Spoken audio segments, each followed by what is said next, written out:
নমস্কার, পাকবিচিত্রায় সকলকে স্বাগত জানাই। আমি আজ আপনাদের চিংড়ি মাছের চচ্চড়ি করে দেখাবো। আমার রেসিপিটি কেমন লাগলো আমার কমেন্ট বক্সে অবশ্যই কমেন্ট করে জানাবেন।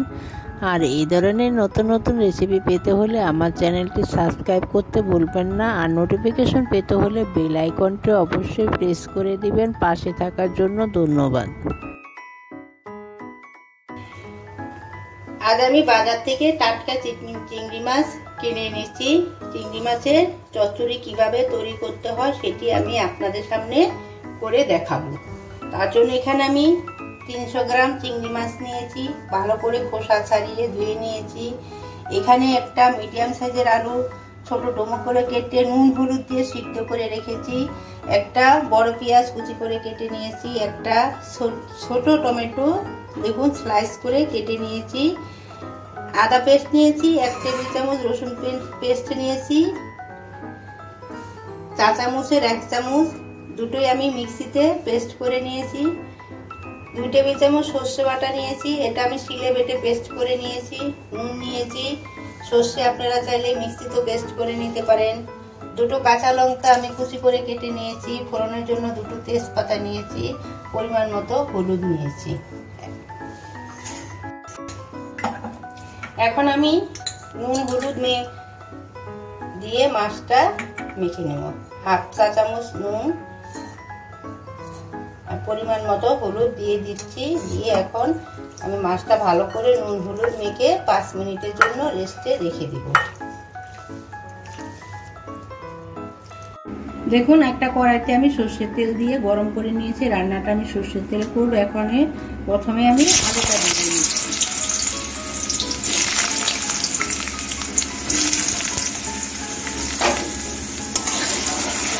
আলুটা এখন ভেজে নেব গ্যাসটা মিডিয়ামে রেখে। দেখুন আমার আলু ভাজা হয়ে গেছে, এখন আমি তুলে নিচ্ছি। এর থেকে লাল করে ভাজবো না, এখন আমি একটা পাত্রে তুলে নিচ্ছি। দেখুন আমি আলু ভাজার তেলে এখন মাছটা ভেজে নেব। মাছটা আমি একবারে ভাজবো না, অল্প অল্প করে দুবারে ভেজে নেব। এখন আমি মাছটা ভেজে নিচ্ছি। দেখুন গ্যাসে একটা কড়াই বসিয়ে তাতে আমি সর্ষের তেল দিয়ে গরম করে নিয়েছি। এখন 2টো তেজপাতা ফোড়নে দিয়ে দিচ্ছি।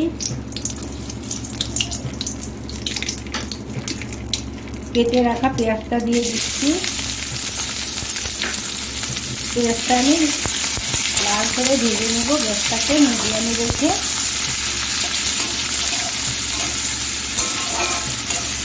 লাল করে আমি ভেজে নিচ্ছি। দেখুন আমার পেঁয়াজ ভাজা হয়ে গেছে। এখন আমি আদা রসুন পেস্টটা দিয়ে দিচ্ছি।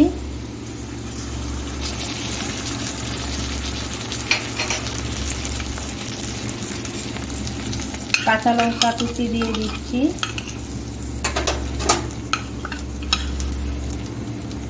চা চামচের 1 চামচ হলুদ দিয়ে দিচ্ছি। টমেটো কুচি দিয়ে দিচ্ছি।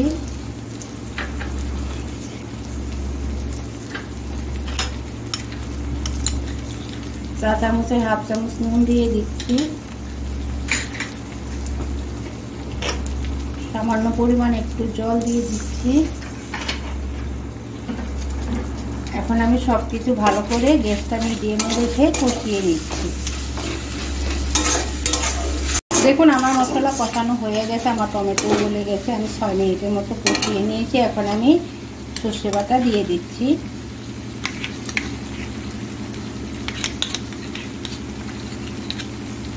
এখন আমি 1.5 থেকে 2 মিনিট কষিয়ে নিচ্ছি।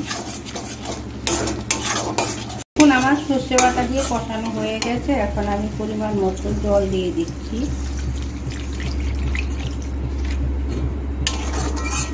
জলটা আমি ফুটে উঠতে দিব।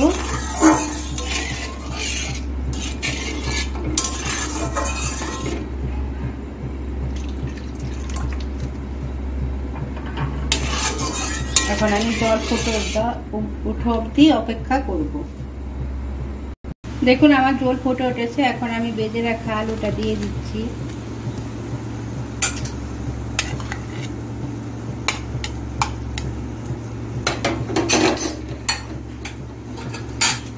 চিংড়ি মাছ দিয়ে দিচ্ছি। এখন আমি কিছুক্ষণ রান্না করে নেব। এভাবে আমি কিছুক্ষণ রান্না করে নেব। উপর থেকে অল্প একটু ধনেপাতা ছড়িয়ে দিচ্ছি। আমি যেভাবে রান্না করলাম আপনারা সেভাবে রান্না করে খাবেন, দেখবেন খুব ভালো লাগবে।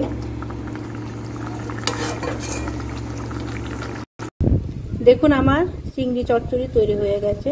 আমরা যেভাবে বানিয়েছি আপনারা সেভাবে বানিয়ে খাবেন, দেখবেন খুব ভালো লাগবে।